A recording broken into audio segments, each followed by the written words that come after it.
Hello everyone, good morning. কেমন আছো সবাই? রিতা লাইফস্টাইলে তোমাদের সবাইকে স্বাগত।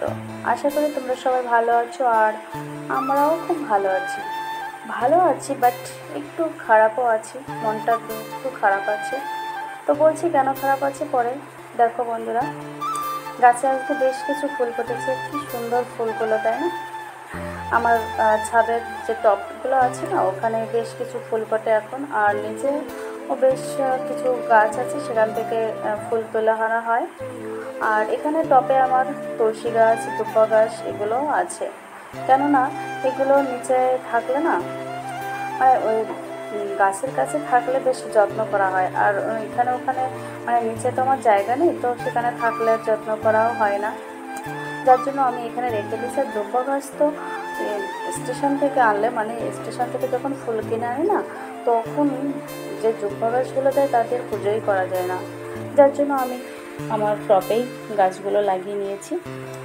বেশ আমি সব ফুল পাতা সব গুছিয়ে নিয়ে ঠাকুর ঘরে এসে আমি ঠাকুরের সব কিছু গুছিয়ে নিয়েছি, আর এখন পুজোটা দিয়ে দিচ্ছি। আর আমার সব কাজকর্ম, সকালের যেসব কাজ আছে সব কাজ সেরে চান ধান করে পুজোটা করতে এসে। আর এখন ওয়েদারটা বেশ ঠান্ডা, ভালো, মৌসুমটা খুবই ভালো। বেশ কিছুদিন এত গরম ছিল, অসহ্য যন্ত্রণায় মানে মরে যাচ্ছিলাম, কিন্তু এখন আবহাওয়াটা খুবই সুন্দর। তো বন্ধুরা আমি পুজোটা করছি, আর পুজো করা হয়ে গেল।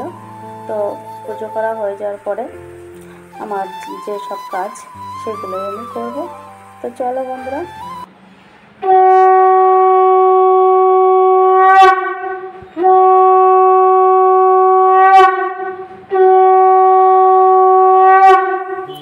তো পুজোর পর্বটা চলছে, শঙ্করধ্বনি হয়ে গেল।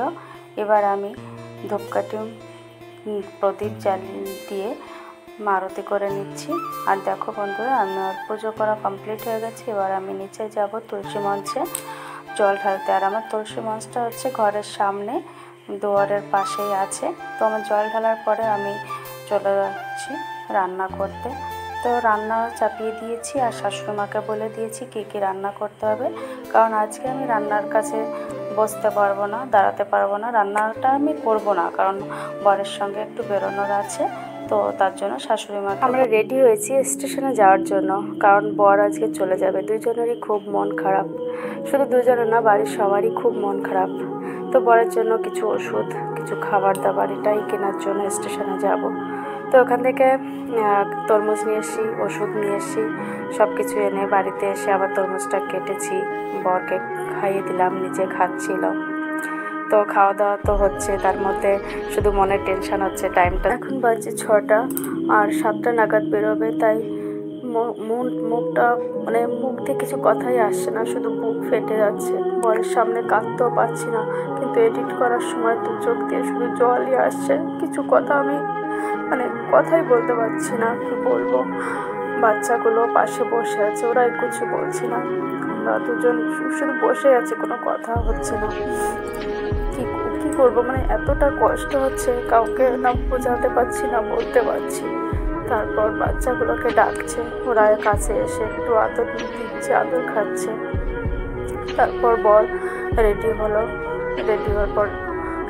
আর আমাকে বললো খাবার দাবার গুছিয়ে দাও। তারপর কিছু ভাত আর চিংড়ি মাছ রান্না করা ছিল, ওটা দিয়ে ভাত মাখিয়ে নিয়ে গেল, যে ট্রেনে যে খেয়ে নেবে, ট্রেনে ওঠার পরেই খেয়ে নেবে, তার জন্য। তো আমি একটা প্যাকিং করে মানে খাবারটা গুছিয়ে দিলাম বরকে।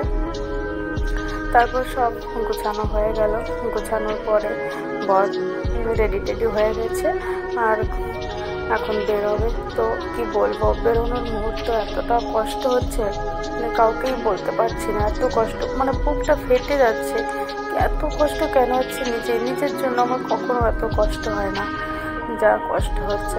তারপর ছেলে মেয়েরা বাবাকে প্রণাম করলো, আর সবাই আদর নিল। তারপর ওর বাবা বেরিয়ে গেল। আর কি করব, কান্নাকাটি করে তো আর থাকবে না, যেতেই হবে ওকে, ডিউটিতে চলে গেল। তারপর গেলাম স্টেশন অবধি। এদিকে মেঘলা আকাশ। স্টেশনে যে কিছুক্ষণ দাঁড়ানোর পরেই ট্রেন এসে গেল। আর স্টেশন আমাদের বাড়ি থেকে তো বেশি দূরে না, মাত্র 3 মিনিটের রাস্তা। তো ট্রেনও এসে গেল। তো বন্ধুরা, আমার এই ভিডিওটা তোমাদের কেমন লাগছে কমেন্ট করে জানাবে। ভালো লাগলে একটা লাইক করো। তো আর কি বলবো বন্ধুরা, মনটা খুবই খারাপ। সবাই ভালো থেকো, সুস্থ থেকো, আর কিছু বলতে পারছি না।